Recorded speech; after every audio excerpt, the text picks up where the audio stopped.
For today's video, mag-voice over na po ta kay ganahan ko mag-voice over sa mga kimo data og DIY nutrition man costume. So mao to ang atong first layer sa naa siya 3 hops pitikot niya halang siyang gitabunan og dila para di siya madaot ini glow stick nato. Yun ang tanan di ko sumusuot kung na ba siya tube so wala man siya tube so mao to nagtahi ko og tube so mao to mga green na inyong nakita dito sa manikin. So diri na ta sa atong bacolor so nagpadikit na day ko ana og mga plastic nga dahon. Nya pagkahuman ana halang gyapon ang gitabunan di ay og plastic ihang bacolor para di siya madaot.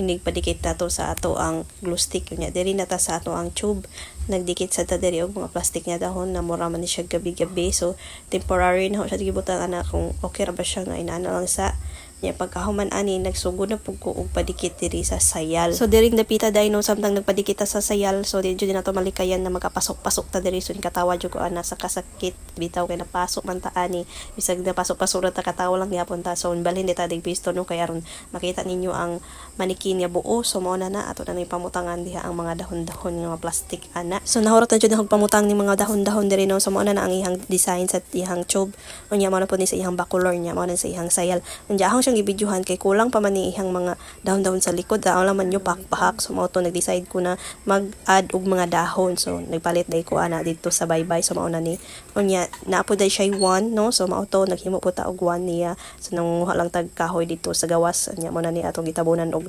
say tawag ani nga pangtabon. So lace man siguro ang tawag ana so mao to nya nangita sa daymig plastic nga mga prutas kay kulang man lagi ang plastic nga prutas nya libot-libot na naman ang baybay wala jud mi makit-an nya namin nakit-an diri nga fruits and vegetable nga chart so mao na lang to nag-decide mi kana na lang among ipang cut nya among ipagdikit dira sa sayal. So nakita ninyo diha no na nahuman na og putos tong kahoy so na nagpadikit po ko dihag mga gagmay nga dahon nya ha pud na siyang ipalibot-libotan og mga vines diha nga dahon nya nagsugod na ta diri og pang padikit sa mga plastic nga prutas. Pagkaman ako padikit sa mga prutas so nag-cut day ko ana og kaning sa chart nya wala na ako ipakita yung video kay maabtan patag ugma og nahuman na dayta sa atong nutrition man costume so mao na siya ang gipakita ninyo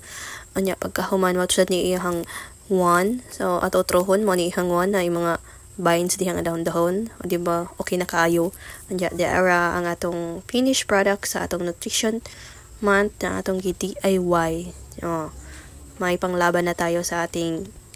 nutrition month costume.